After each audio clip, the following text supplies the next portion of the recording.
asking blue pill, red pill, corporate press, I've had my fill. I'm just a simple chap, believing in my own will. Wet fire, math, evil scheming, this is no drill. Haters masking boosted, but still with no chill. Need to come and take it if you wanna mess with my hill. We've been 3D printing, setting ready for that ghost kill.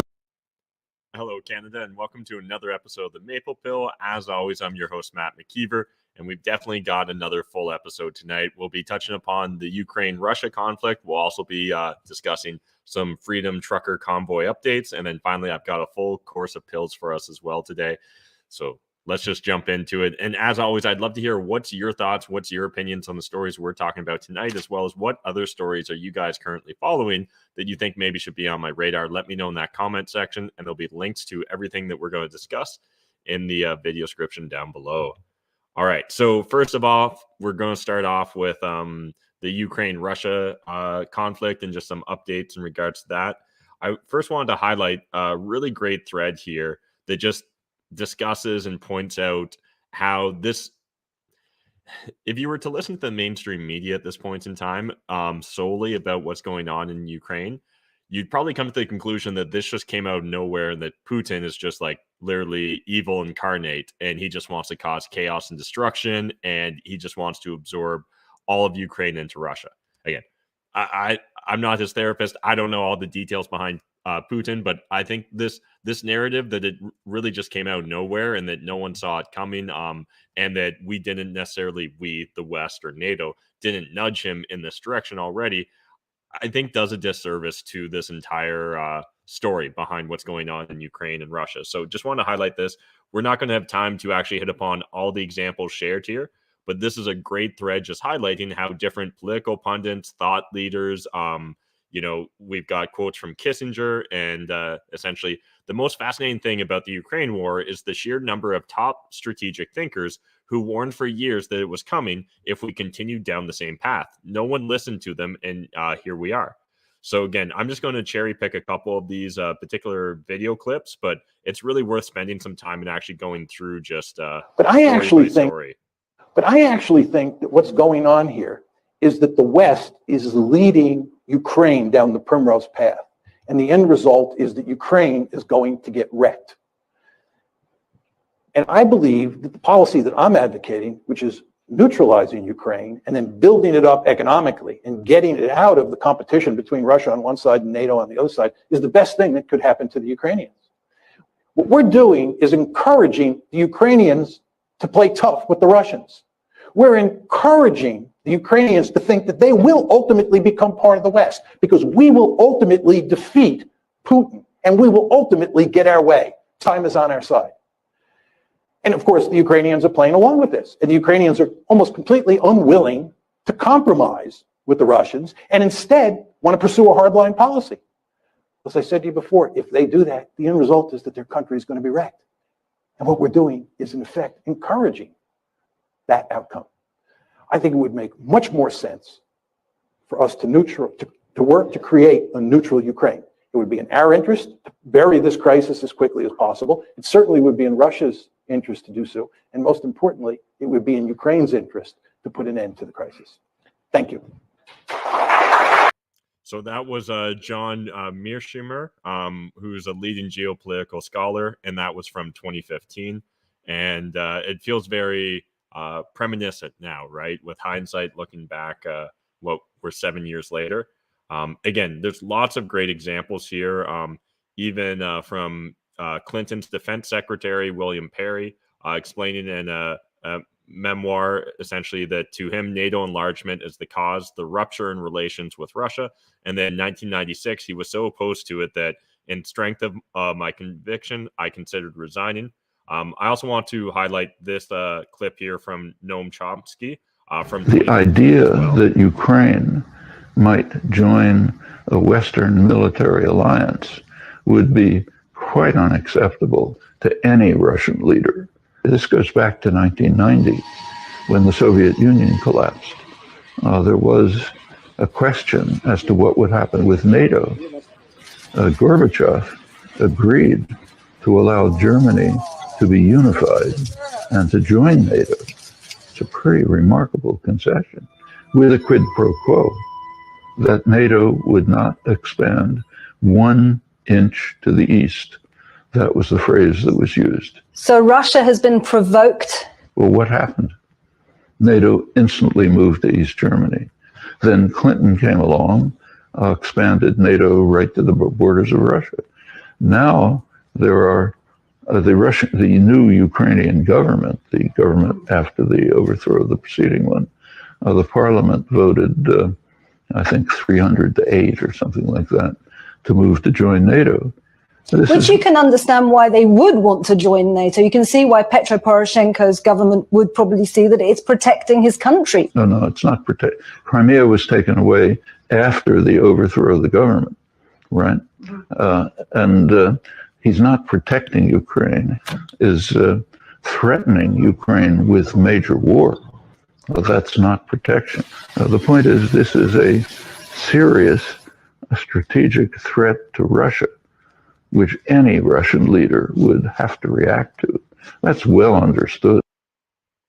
So again, I think there's a lot of great points there that Noam makes. In particular, the first one is just this idea that by Ukraine joining NATO or moving further and further into NATO's sphere of influence, that it actually protects them. And again, as we're seeing right now, certainly, moving towards the West isn't necessarily protecting them, particularly when they're taking a hard line stance against Russia. So again, I'm not trying to defend Russia here, but I do want to kind of provide at least a counterbalance to the narrative that you will easily find in any mainstream media, corporate press, legacy news outlet. So again, there's just like clip after clip, letter and notes throughout this entire thread.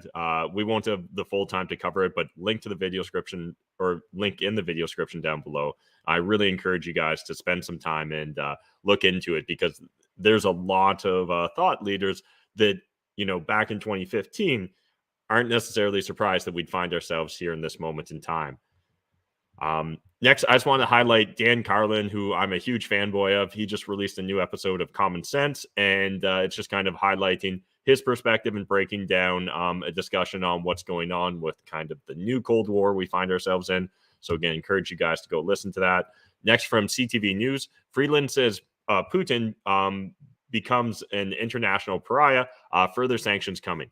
And what I kind of wanted to use this article as a jumping off point here is, one, the way this narrative is being built up and the way Russia's really being pegged as this, extremely evil force, and they're pure evil, Ukraine's pure good, and by relationship to this situation that essentially Putin is as well, I personally feel like we're setting up a situation where now the West is going to get all their politicians, all their media, as well as the vast majority of their citizens, all to be so anti-Putin that nothing short of regime change now in Russia will be accepted. And this is very dangerous, because this isn't like trying to create regime change in, a Middle Eastern country. This isn't the same as Afghanistan. You're talking about trying to, it feels like we're on a trajectory where we're going to be trying to force regime change with a nuclear power. And we don't have a really great history of seeing success in that regards, right? As well, seeing the constant demonization of just regular Russians at this point in time, and the desire to inflict as many sanctions on any Russian possible, regardless of their association with the regime. I don't think that that's actually, unless the goal here is to try and cause World War III or try and cause a very bloody and expensive conflict that expands beyond just a regional conflict at the moment, I don't think that we're moving in the right direction with the narrative that I see from mainstream media and mainstream politicians. And so, again, thinking about this, turning him into a pariah will really just isolate him further. And to me, I can't help but feel like, are we trying to create a bigger version of North Korea right now? Because that kind of is what it feels like we're headed towards. And again, I'm no expert on North Korea, but I don't think that our sanctions, that our constant demonization of North Korea has actually given them any opportunity to try and like stand down or find a compromise.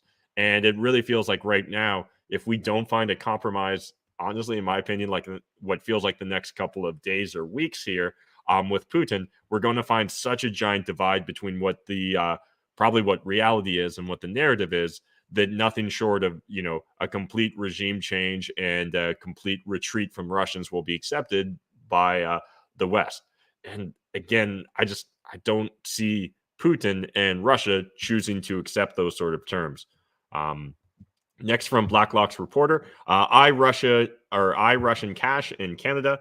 Just want to highlight a couple of quotes here, but this situation calls for Canada to do everything it can, said Senator Brent Cotter, who raised the need for the imposition of sanctions on Russian businesses in Canada, not just freezing their bank accounts.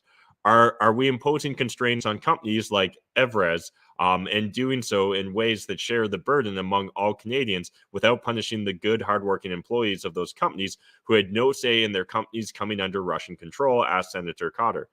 And so one thing I just want to highlight here, again, who knows how this plays out, and I'm sure with hindsight, a lot of my hot takes will be proven wrong, or my timelines will be completely fucked up because it's such a dynamic, complex space and system right now that there's no way I'm going to get this accurate. But one of my concerns with seeing the complete demonization of everything Russian, right? And so we're literally even seeing sponsors of Russian citizens who are now essentially North Americans, Alexander Ovechkin, being demonized to the point where they're losing their sponsorships. Despite the fact that I believe he's spoken out, we've seen other Russian sports stars speak out that perform or do their sport in the West versus being based out of Russia. And again, this feels like we're actually probably going to polarize a significant portion of Russia. Maybe we'll end up polarizing a significant portion of Russia against Putin.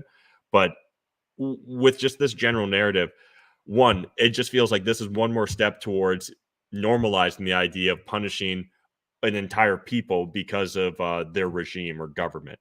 And secondly, we've already kind of seen what happens when you go against the Canadian government here in Canada with their desire to freeze protesters' bank accounts. All this just feels like we're going to move further and further down the statist pathway, in my opinion. And I've got no interest in that, regardless of the situation going on in Ukraine and Russia. Next, this is from Zero Hedge. China told Russia to delay Ukraine invasion until after Olympics. And this is according to U.S. officials from the New York Times. So again, to pretend like all this is happening in a vacuum, I think really does a disservice to this complex situation. And so I've seen, some pundits coming out and saying see, China doesn't fully support Russia, so this is a sign that, Russia and Putin is completely isolated.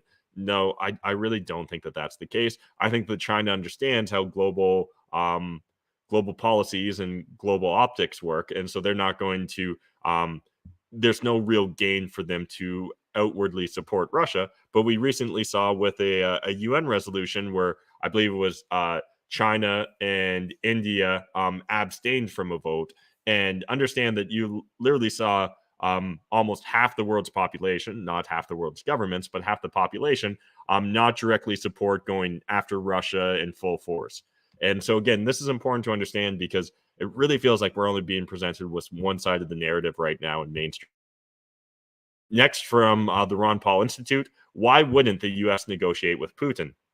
And this article is really worth reading from start to finish, but I just want to hit the first paragraph here with you guys.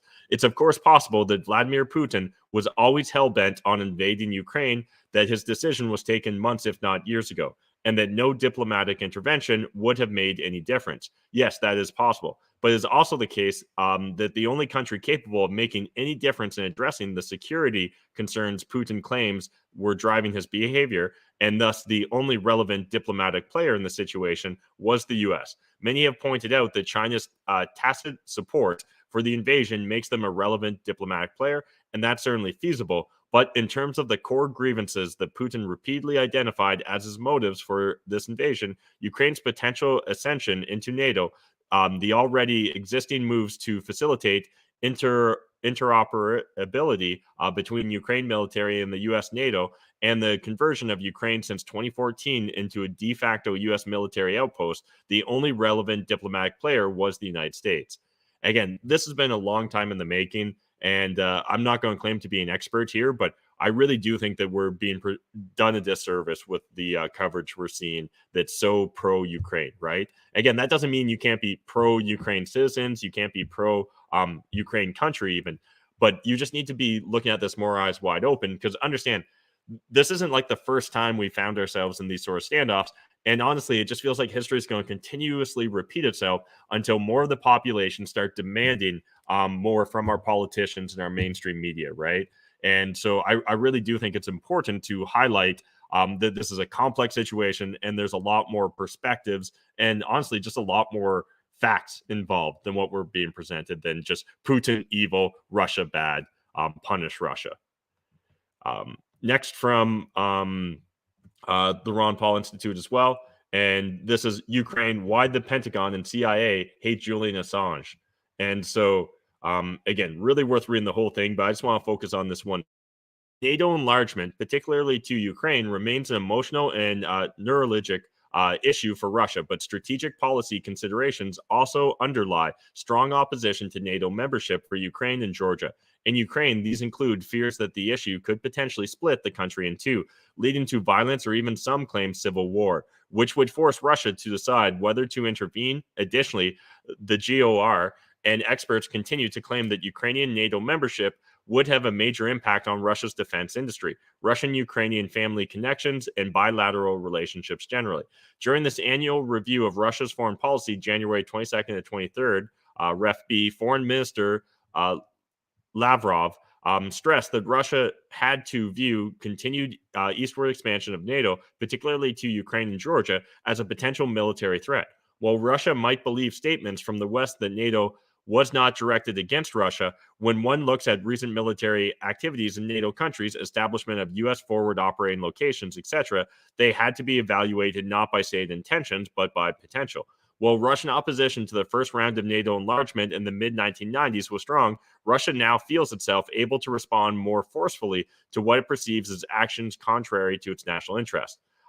So again, this is all just from part of the cable leaks that came out in 2009, which is 13 years ago, right? So again, this has been like a slow-moving train wreck for an extended period of time. Next, wanted to highlight this from Louder with Crowder. This isn't necessarily that important, but we were kind of chatting, I believe it was yesterday, and I was talking about how we haven't seen a lot of coverage in regards to looters and just general bad actors that happen in times of, conflict, uncertainty, low trust environments. So I thought this was kind of interesting. Ukrainians are shrink wrapping looters to electric poles, sometimes without their pants. So essentially they're creating, they're enforcing their own laws and kind of creating a social judgment on the looters that are taking advantage of the situation. So if you guys want to dive deeper into that, link in the video description down below. Next, this is from the National Post. Hundreds of Canadians have volunteered to fight Russians in Ukraine, diplomat says. The expression of interest in the program organized by Kiev's diplomatic missions comes as an Ontario businessman launches his own operation for would-be foreign fighters. And honestly, I think that this is a much more appropriate way to respond. Rather than trying to drag all of NATO, drag Canada into a hot conflict with Russia. And, while I don't think what I'm about to describe to you next is necessarily going to be effective, it was recently released or announced that Anonymous, the hacking collective, they essentially have released a bounty for any Russian soldier that turns over a Russian tank to Ukrainians of 1 Bitcoin. So again, I think that there's ways that we can actually impact, if you so choose to want to impact the conflict in Ukraine without, again, having to go full tilt NATO versus Russia and getting into a hot conflict. Next, switching gears here, I want to cover some updates in regards to what's going on with the trucker convoy. So this is from Brian Jean on Twitter. I explain this in detail, so he links to his Facebook post. You may dislike everything about the convoy, but you should still be worried about this. Canada does not hold nonviolent people in jail indefinitely before trials for nonviolent crimes. And there's kind of a photo here. So can someone explain to me how Tamara Lich isn't a political prisoner? Has any Canadian ever been jailed indefinitely before a trial for counseling mischief? And that is an important question. Understand, when they brought her into court today, she was literally wearing leg shackles. So someone that's charged with essentially mischief and counseling mischief is such a threat that we can't afford to grant her bail, and she needs to wear leg shackles for the trial. Like, this is just ridiculous, and I can't help but feel like the whole goal here is to make her look like a criminal in the hopes that the public will just see photos of her in leg shackles and be like, holy shit, she is a dangerous person. Again, I'd love to hear your thoughts, your hot takes. Let me know in the comment section down below. But Brian Jean mentions in his follow-up tweet, leg shackles. In 10 years of criminal law, including doing hearings for serious violent offenses, I can't remember an accused ever appearing at a bail hearing in shackles. So again, I'm no Canadian legal expert, but I'll take it based upon 10 years of criminal law experience with him that he's never seen before, even with violent offenders. So how the fuck do you justify doing that for someone that's charged with counseling mischief? What the fuck? Come on, Canada. We should be better than this. So here's Brian's full Facebook article if you guys want to read it. Next from Rebel News, Freedom Convoy organizer Tamara Litch appealing previous bail rejection. So again, if you just want to dive a little bit more into her story, I'll link in the video description down below to this Rebel News article. Then finally from the counter signal, crypto freeze, Ontario court uses rare injunction to freeze $20 million. So essentially including the crypto as well as a lot of the other money that was raised throughout the protest. They've essentially extended it now, and so they've extended it until March 9th, till the courts have to make a decision in regards to what's going on with the funds, and that's in part because of a court case involving, I believe, the city of Ottawa against the organizers and the organization of the Freedom Convoy. Again, I imagine most of you that follow this, my biases, as well as you're likely in a similar bias to me, where you probably did support the Freedom Trucker Convoy, where you probably do believe that Canadians have the right to protest their government, and you probably think poorly of Justin Trudeau for not even being willing to sit down and hear out the Freedom Convoy, but instead he immediately chose divisive language and decided to demonize his political opponents. But regardless of where you stand on this, these are dangerous precedents that we will see enacted in the future again. And next time, it may be against your team. It may be against the other team. It may be against all players. But no one's going to be better for it in our society because of this. And I can't help but feel like with the Ukraine crisis, with other distractions in the news cycle, that they're hoping that this just kind of peters out, disappears. And, again, they'll be left with that precedent and the ability to enact the Emergencies Act whenever the Prime Minister essentially so chooses. Next from the Toronto Star. And so this is going to kind of wrap up our discussions on what's going on with the Freedom Trucker Convoy. But understand the witch hunt is still, alive and active in the mainstream media, trying to hunt down people that dare donate to the Freedom Convoy and make sure that they get demonized in public. So Ontario long-term care home director named as donor to the anti-vaccine mandate Freedom Convoy. This director is no longer even associated with that long-term care facility. But again, that doesn't stop Star from wanting to do a hit piece on him and go after him because, again, he dared donate to a peaceful protest. Now, switching into our first blue pill story of the day, I figured I was going to already probably be pretty black-pilled talking about Ukraine and then the Freedom Trucker Convoy. So I just thought I'd start off with this from Vice World News. Here are 20 years of UFO sightings we got from the Canadian government. So if you guys just want to go down a rabbit hole that, who knows? It feels like any day now they're probably going to drop us with, UFOs or aliens are real. But if you guys want to find out more about what's going on with Canada, I think that, there was 300 pages of documents that were released through a Freedom of Information request. So link to that in the video description down below. Next, this is from Reuters. Bank of Canada hikes interest rates, set stage for more tightening. So, last time we really were talking about the Bank of Canada, I said that I expected them to raise rates. As we got closer to them actually raising rates, I started to think that they were going to be doves during this meeting. So I am mildly surprised that they did have the balls, or what do people call it now, the testicular fortitude, to actually raise things by 0.25 percent or 25 basis points. So it will be interesting to see whether they continue down the rate hiking path, right? We've seen, I believe it was Bank of Nova Scotia, or Scotiabank, I should say, they predicted as many as 7 rate hikes. So this would be the first rate hike, and they meet essentially 8 times a year. And so we're already two meetings down. So essentially that leaves us with 6 meetings left. But just wanted to highlight here from the article, the central bank raised rates to 0.5% from a record low 0.25%, as expected, and also said it would continue with the reinvestment phase of its bond buying program. So we'll see how this all plays out in real time. I don't think anyone can really accurately predict what the Bank of Canada is going to do, because a lot of it probably depends upon, geopolitical affairs and world affairs that are certainly outside the control of the central bank here in Canada. But it will be interesting to see what happens. Next, this is from straight.com. $4,094 rent for 3-bedroom now meets Vancouver's definition of for-profit affordable housing. And just wanted to highlight this because this seems like clown world to me, that $4,000 a month for a 3-bedroom would meet the definition of a for-profitable affordable housing. And essentially understand what that means is, different cities, including the city of Vancouver, grant different incentives to builders or operators of apartment buildings if they're creating what's deemed to be affordable rental units. And so this technically, apparently, is an affordable rental unit, more than $1,000 per bedroom per month. So, does anyone following this live in Vancouver? And how the hell do you justify those rents? I don't believe that the median income in Vancouver is so much higher than the rest of Canada that you could really rationalize it. In my corner of Ontario right now, you could probably rent a triplex. So you could rent 3 apartments for that $4,000 versus 3 bedrooms.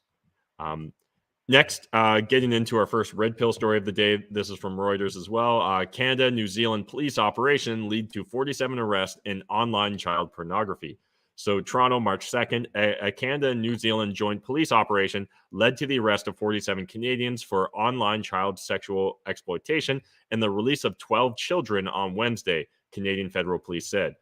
So this was all part of Operation H, which was launched in 2019 and included a plethora of different international agencies. So I think, the Five Eyes organization was involved, and a European Union, or Europol, Interpol, and 12 countries were involved with this, with 832 international cases investigated and 146 children safeguarded. This is wild. And honestly, 5 years ago, if you would have asked me about this stuff, I was honestly completely I don't know, naive to the world that we live in. I guess I was never exposed to this stuff. I didn't realize that it was as prevalent as it is. But as I've started to become red-pilled and black-pilled more and started reading things like the Franklin Cover-Up, which is a book that I'm just about to wrap up, it's wild. And I guess the one thing that, in addition to just kind of creating awareness about this, that I want to highlight here on this show is these people don't exist in a vacuum, right? They have to have friends, neighbors, partners that have suspicions or some awareness around these activities. I can't believe that that they're able to completely operate in a vacuum. And I think that honestly, everyone as a society, we need to demonize this shit more. We need to, if you see something, you absolutely need to speak out. If you've got suspicions, well, I almost never want to say rat on your neighbor. Absolutely fucking rat on your neighbor if they have child pornography or if they're abusing children. Again, I'm glad to hear that people were arrested and that 12 children, were saved or whatever. But at the same time, I don't know. I guess I'm just speechless. This shit drives me crazy. And it's heartbreaking to think that 12 children were being abused. Again, it doesn't necessarily go into exact details, but yeah, this is, if anything, I think we need sharper teeth in our rules and regulations against and punishment in regards to all this. And now from True North, child slave labor used to gather renewable energy materials. And so this is essentially just highlighting how, a lot of our green initiatives, we actually look the other way whenever it's inconvenient. This is a direct quote here. in regards to the Democratic Republic of Congo, where essentially we get a significant amount of our cobalt.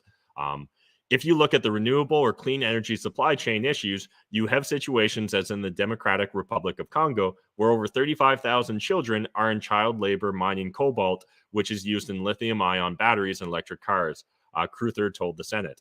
Another example on the environmental topic is the balsa wood in Ecuador, which is being illegally logged and is impacting indigenous populations. That balsa wood is being used for wind turbines. And so this isn't me trying to like shit on green energy or make all green energy initiatives look evil. But at the same time, when we're essentially wanting to go to war with Russia over what they're doing, but yet we knowingly participate in a cobalt industry that's 35,000 child laborers just in the Democratic Republic of Congo alone, when we know that China, has at least 1 million, if not 2 million or more Uyghur Muslims in concentration camps and re-education camps and being, again, you guys go down your own rabbit holes on that stuff, but like, it just, the hypocrisy of randomly choosing who to demonize, right? It's not to give the people we demonize a get out of jail free card, but it's more like, okay, if we're going to go after Russia, let's go after all bad actors, right? Let's not just pretend that we don't like, let's not only go after bad actors when it's convenient for us, right? That's not the sign of ethics or morality or being on the higher footing. That's just a sign of just like, playing the game of geopolitics, right? And that's why I think it's so easy for so many of us to get red-pilled or black-pilled on what's going on in Ukraine right now, because we understand, the Clinton and the Bidens and so many other political dynasties, their relationships with Ukrainian businessmen, their relationships with Russian businessmen, and it's hard to not suspect that there's more to the story rather than just wanting to save the people of Ukraine. In fact, I feel like they probably think of the people of Ukraine the exact same way they think of these children in the cobalt mines, right? They're just collateral damage, right? They're not important. They're not elite. So they really don't matter unless it's to aid you in a given talking point. Next, from Timcast, fire breaks out as New Zealand police move to break up anti-mandate protest camps. Protesters have been occupying the ground of Parliament for 3 weeks. Not sure if you guys seen any of these videos kind of circulating on social media, but this essentially was a protest that was inspired by the Canadian Freedom Trucker Convoy protest here. They've been occupying essentially this part of New Zealand's capital for 3 weeks as well. And you can see when the police move in on them, New Zealanders weren't nearly as polite, it looks like, compared to their Canadian counterparts, and, started actually throwing shit at the police and engaging the police and, violence. And again, I understand the frustrations. I'm not going to condone them. One, because that will get me immediately ripped off of YouTube. And two, because I think that what we honestly need is just every citizen to stand up and say, enough. No. Like, you guys are lucky right now that we're not talking about trying all of you, right? For your, at best, your willful blindness, your complicity, and essentially, in my opinion, sacrifice an entire generation of children on the altar of perceived safety. The masking mandates and the failing to educate this generation, it's going to have such long-term consequences, in my humble opinion. And it seems like more and more studies are coming out and reaffirming that. I know recently there was just more data released, even just here in Ontario, showing, if I remember correctly, Tommy Caldwell was sharing it on his Instagram story. So I encourage you to go follow him. But if I remember correctly, I think 36 children between the ages of 10 and 14 committed suicide during COVID, and one died with COVID. And I don't believe that it's known whether they died simply with or of COVID. But again, understand that there are real consequences to these policies, and it's not just always sunshine, rainbows, and good intentions. There's oftentimes, second-degree consequences as well as unintended consequences that play out. On the morning of March 2nd, law enforcement began arresting participants towing vehicles and dismantling encampments set up near Parliament. The officers wore riot gear and used water cannons to push back and forcibly eject protesters. Prime Minister Jacinda Ardern had previously called for an end to the sit-in protest, which began 3 weeks ago. The demonstration was inspired in part by the Freedom Convoy 2022 in Canada that ultimately blocked the streets surrounding Toronto's Parliament Hill for several weeks. So again, if you guys want to find out more about what's going on in New Zealand, I encourage you to check out the full article. But in total, 65 people were arrested on charges including trespassing, willful damage, and possession of restricted weapons. At least 50 vehicles were towed and 3 officers were injured. The Johns Hopkins Coronavirus Resource Center reports New Zealand has had just over 146,900 confirmed COVID-19 cases and 56 deaths since the pandemic began, right? And I understand New Zealand's had some of the most restrictive rules enforced in regards to what's going on with COVID. And this is where the trade-off between freedom and safety always comes into the conversation. I'm always going to choose freedom, and that means that you're actually free to make your own individual safety decisions. So you could still choose to self-isolate, right? You could decide to create a bubble around just you and your family and your household. You could choose to get vaccinated, boosted. You can choose to be vaccinated and boosted for the next 20 years. But that's the benefit of freedom.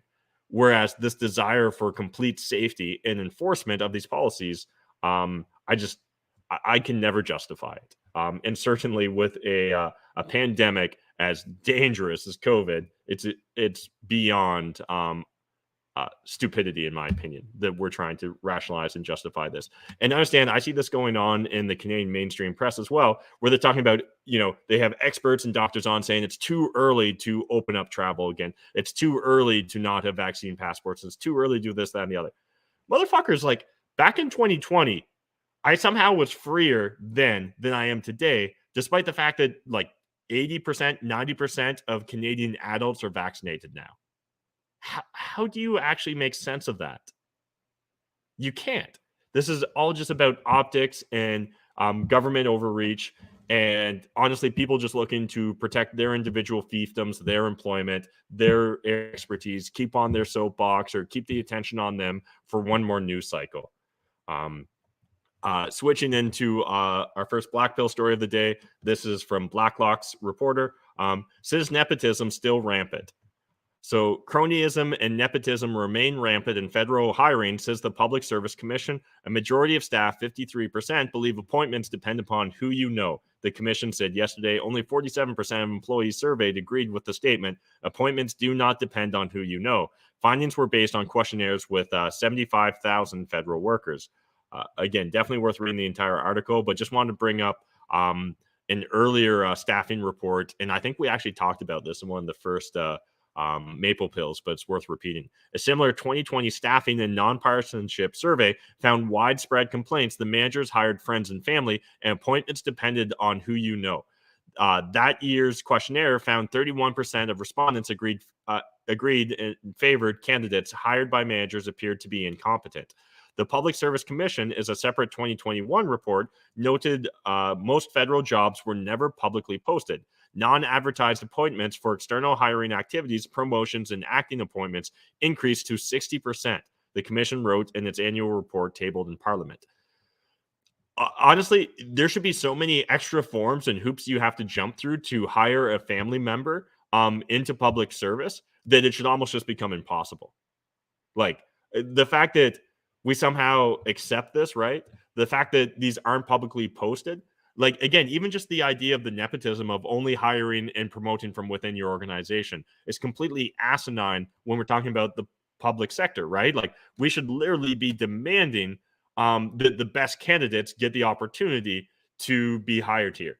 And instead, what we focus on is things like microaggressions and anti-white and anti-racist training in the federal services, while still actually allowing the real issues to just continuously run rampant. Shit drives me crazy. Now, don't get me wrong. Probably 80, 90% of all government employees probably should just find their jobs to become redundant if I was ever to be, named prime minister or dictator for a day. But yeah. Next from Blacklock's reporters, no comment on consultants. And this Phoenix Pay program is just like the definition of government incompetence. So Cabinet is now hiring consultants to check the work of other consultants in the multi-billion-dollar Phoenix pay system failure. The Commons Government Operations Committee was told yesterday. Treasury Board President Mona Fortier would not explain large consulting contracts to fix software that garbled checks for most federal employees. New Democrat MP Gord Johns said one Phoenix pay consultant, McKinsey and Company, in 2020 received an initial $4.9 million contract to work on payroll issues. This contract has now been amended 3 times, with the estimated cost of the contract now $27.7 million, an increase of 464%. Yeah, and this is for a program that we actually already spent billions of dollars on. And then we had to spend another $30 billion in the hopes that someone could actually fix it. Cost to repair the failed software program is estimated by the Parliamentary Budget Office at $2.6 billion. Cabinet in 2016 launched the program without adequate testing and what the Auditor General at the time called an inexplicable failure. Phoenix Pay was promised to save taxpayers money by streamlining 46 federal payroll departments into a single standardized system. It instead garbled payments to 62% of employees. So we literally spend billions. It's going to cost billions more to fix, all in the hopes that we're going to save Canadians money. Literally, whenever you hear someone from the government say, I'm here to save you, I'm here to fix something, I'm here to solve a problem, your immediate thing should be, no, I'm good. I don't want the government involved. Let me literally figure it out myself. Because it just seems like and it's hard for me to even just mark all this up to incompetency, right? I think that there are people that get rich with consulting fees on top of consulting fees in their corporations, consult to the government, right? And there's no real accountability here. We live in a time and an era where our prime minister says things like budgets balance themselves. So why should anyone really sweat over the fact that we're spending billions of dollars over budget on the Phoenix pay system? And again, it was supposed to be launched in 2016. We're now in 2022. So it's also 6 years behind schedule, right? Just insane. Now from the post-millennial, New York Education Department promotes pornographic book to children. And I'll save you guys from a long rant here. I'm just going to encourage you to actually go read this entire article. But I don't see how it's appropriate to essentially be showing child pornography to children to educate them. Again, under the best case scenario, I'll attribute this to good intentions with, unintended consequences. But it's wild. And so understand that literally even showing photos from this book will get you flagged on Instagram's algorithm because of the book's pornographic nature. Again, that's not to say that I'm not even trying to demonize this book. I do think it's a bad book based upon the research I've done. I don't think that I'd want my children being exposed to it. But if a parent so chooses that their child should be exposed to this, that should be the parent's familial decision, right? They should decide that within their family unit rather than having the state essentially just throw it into the curriculum and to have the New York librarian, what was it? Yeah, the New York Education Department. And so this was trying to forget what her exact role was. So Lauren Moore, Assistant Commissioner for the Libraries and New York State Librarian. Again, it's just wild. Of all the books in the world, this is the one that you have to feature. Next, moving on to some clown pills. Essentially just wanted to hit upon this. 6 of the least helpful ways Canadian politicians have stood with Ukraine. This is from True North. So number 6, Niagara Falls illuminated in colors of Ukrainian flag. Again, this grandstanding, right? These photo ops don't really do much. And I know the argument's always like, no, it shows common support and it gives the Ukrainians hope. No, I really doubt that, to be honest. I don't think that if the conflict's even half as severe as what you're telling me in the mainstream press, they don't have time to be scrolling through Twitter or Instagram to see whether Niagara Falls was lit up with the Ukrainian colors. Number 5, Trudeau cabinet ministers hold up Stand With Ukraine signs. Yeah, that was just ridiculous. Again, this is the dude that called truckers rapists, right? Without any proof. Ukrainian flag raised at Ottawa City Hall. Number 3, CN Tower goes blue and yellow too. Number 2, the Toronto sign also lit up in blue and yellow. And then number 1, provinces pull Russian vodka from government liquor stores. Again, this serves no purpose other than just riling people up, in my opinion, like your public, riling them up. And honestly, it's only moving towards the narrative of demonizing Russians, in my opinion. And I don't think that focusing on trying to isolate Russians, trying to demonize the average Russian citizen serves any purpose here. And again, as we talked about at the start of the show, I think that we, as in the West or NATO right now, we're positioning ourselves in such a manner we're nothing short of complete regime change, and Russia seems to be acceptable at this stage, plus obviously the complete withdrawal of Russia. And I imagine that we'll soon see discussions of how Crimea needs to be retaken as well. And again, I just think I can't help but look at Raytheon and Lockheed Martin stock prices and see the significant impact on their market evaluations the prospect of war has. Next from True North, Toronto Zoo to keep checking vax passports to protect the animals. Oh my goodness. But let's just keep rolling there. Let's talk about some white pills. Someone recently shared this in the Problems or Profits Discord. Again, link in the video description down below. Great YouTube channel, Self-Reliant Skills. And I really encourage checking out. He's got like a 2 years alone in the wilderness. It's like an 1.5-hour video. There's not much talking going on, but it's just one of those really peaceful, satisfying videos to watch. It's got over 35 million views. So again, I want to make these white pill stories, in addition to just highlighting good news, also highlighting great resources or inspiring stories for those of us that are looking to become more self-reliant, focused on what can we control, how can we build parallel institutions, how can we insulate ourselves from potential volatility in the economic and social spheres going into the future, because I don't think it's going to get more stable in the near future, but that's just my hot take. Next, I want to highlight Fortitude Ranch. I honestly haven't done a ton of research on these guys. I saw, I think it was their founder or one of their spokesmen on a recent Timcast video. And essentially, it's just a really interesting idea. And the idea is they're starting all these different kind of compounds or ranches across North America, and you can kind of buy membership to participate and learn, self-reliant skills, kind of prepper skills and things of that nature. So again, if nothing else, I think it's inspiring, or it may even be practical for those of you based in the US. Next, I just wanted to highlight, I just finished actually today reading this book. Absolutely loved it. Patriots Surviving the Coming Collapse.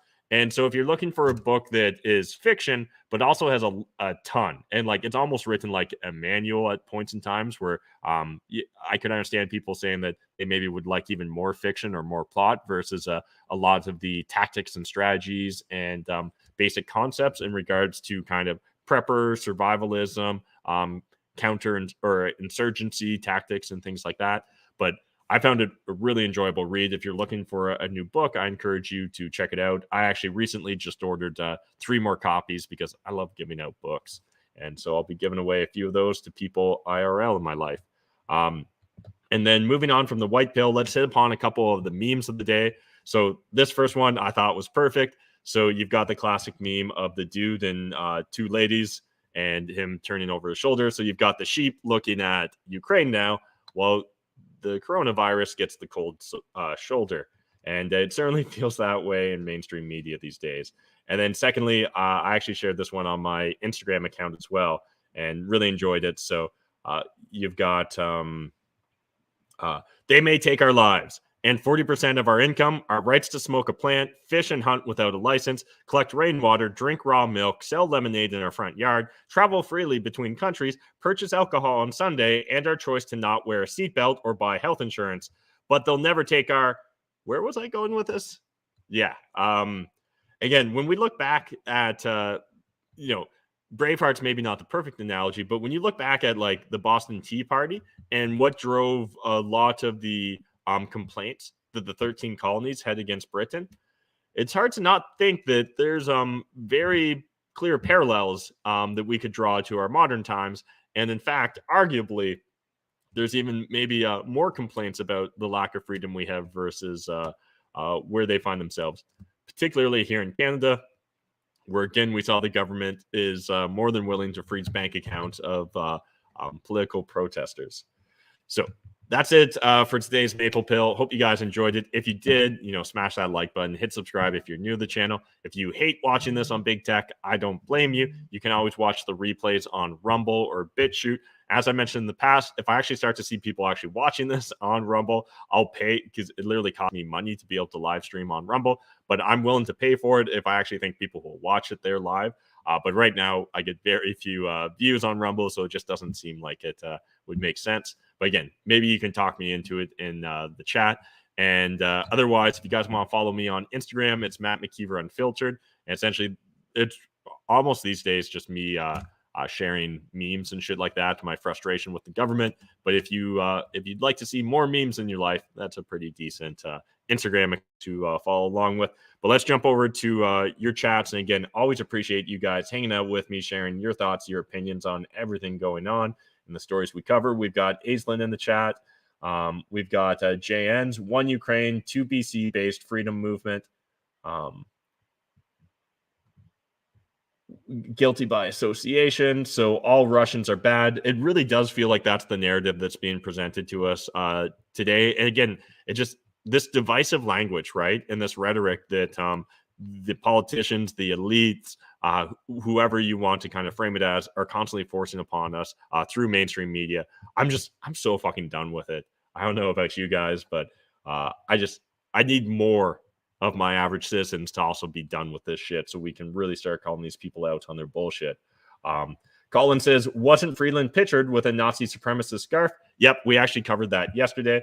They should freeze her bank accounts for her support of terrorist people with unacceptable views.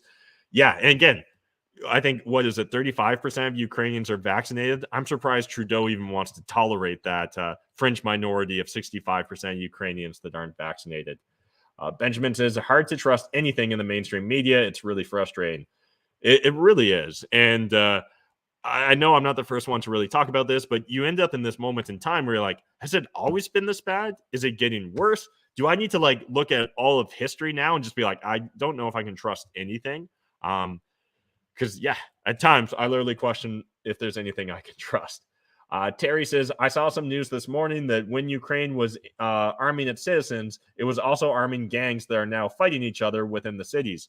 Yeah, my understanding is I believe that they actually opened up some of their prisons, right, and gave prisoners the option to take up arms against Russia, which at best is a very complicated policy decision. At worst, will end up becoming something that Ukraine will regret. Wow, that is messed up. I'm not even sure what you're referring to there, Jay, but I agree with you. It is messed up. A lot of things are messed up these days. Terry says, poor Tamara is still in solitary because she's unvaxxed. She's well over any quarantine period. What the fuck? Yeah, and again, the idea of putting her in shackles in courts and stuff, whatever. If you want to make an argument that she's a risk to reoffend, even though she stated that she won't because she's got a family and just wants to go back to normal life, whatever. But to literally have her in shackles is just it's parody, right? It's political parody now. It's just the desire to demonize the others to the greatest extent that the political machinery can do.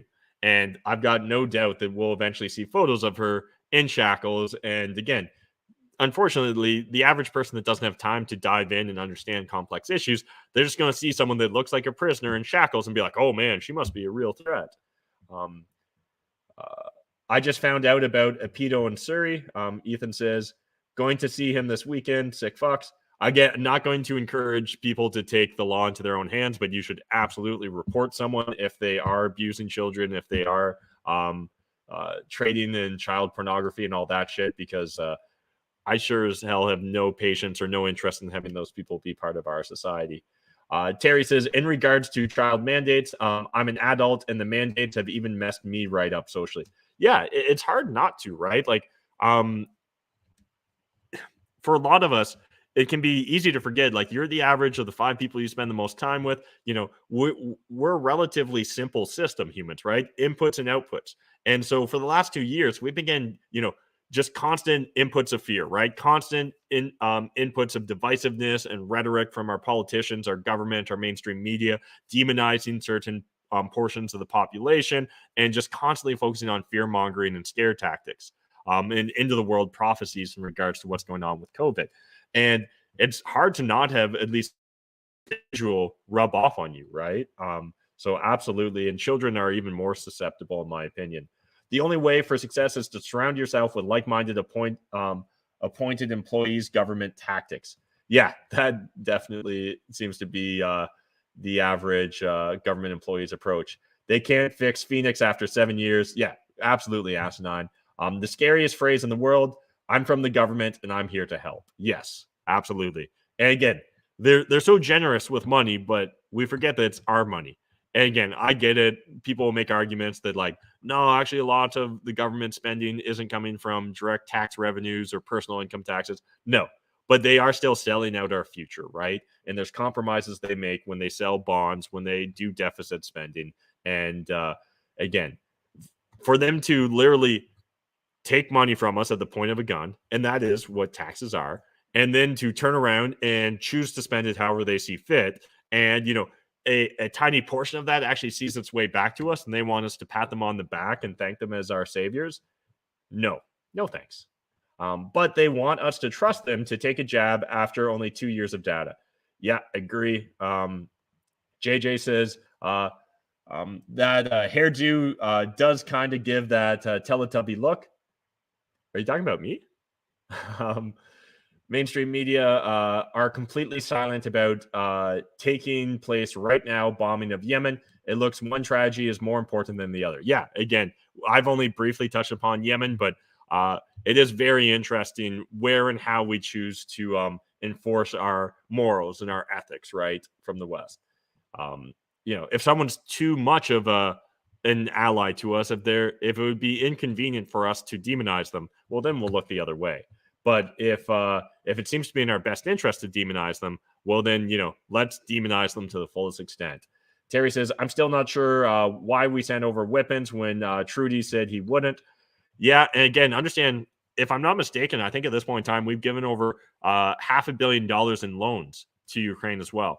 And, the more money, the more goods, the more we entangle ourselves in the situation, the harder it is, one, to look at it independently and unbiased, but two, the harder it's not for politicians, the administration, to escalate the situation, right? Sam says, hey, what's up, Sam? Appreciate you jumping in the comments. Kind of bombed your chat tonight. Sorry. No problem, Terry. Appreciate the engagement.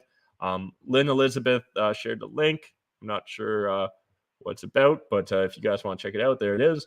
Sam says, it has now been doctored and reposted without it, the scarf. Yes. Yeah, we just briefly covered that in yesterday's episode, but it is very interesting. And again, in theory, like, can people have photos taken of them out of context or without their awareness? Absolutely. But for how much Chrystia Freeland talks about being Ukrainian and how it's her people, it's her country, the fact that the Russia back in 2017 was claiming that she's associated with or pushing pro kind of Nazi militia and rhetoric in regards to Ukrainians. Again, it's harder for me to want to give her the benefit of the doubt in that regards, particularly when they want to call every single trucker a Nazi because one person had a Nazi flag out of over 10,000 people. Sam says, Tamara, it actually may help with making her a martyr. Even more so might work to her advantage. Yeah, it's not impossible. Again, she shouldn't be in this position. She shouldn't have to become a martyr. But you're right. The optics could easily shift. And again, hopefully us talking about it, us creating more awareness around it will help in whatever small manner we can to hopefully, just highlight the craziness that is our government and justice system right now. Greatest...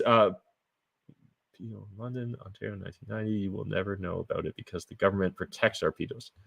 Interesting. Not sure exactly what that's about, JJ, but if you've got like real sources for it, I'd be happy to dig deeper into it and potentially cover it in future videos. You guys, if you've ever got any story suggestions for me, any sort of information, really encourage you to join the Problems or Profits Discord, link in the video description down below. We've got a channel there called Maple Pill. You guys can share any stories.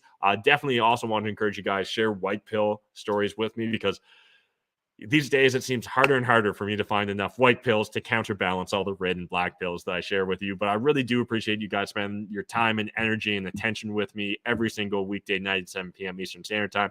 Really does mean a lot to me. We'll be back tomorrow, same time, same place, and we'll have a full course of pills to cover again. And until then, just remember, you're not alone. You're not as isolated as they want you to think.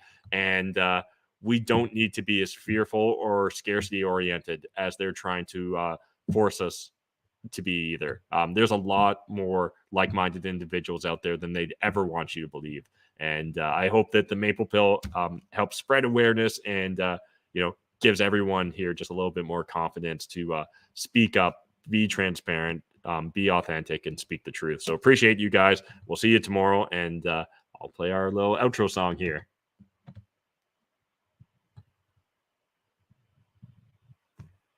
Asking blue pill, red pill, corporate press, I've had my fill. I'm just a simple chap, believing in my own will. Web fire, math, people scheming, this is no drill. Haters masking boosted, but still with no chill. Need to come and take it if you wanna.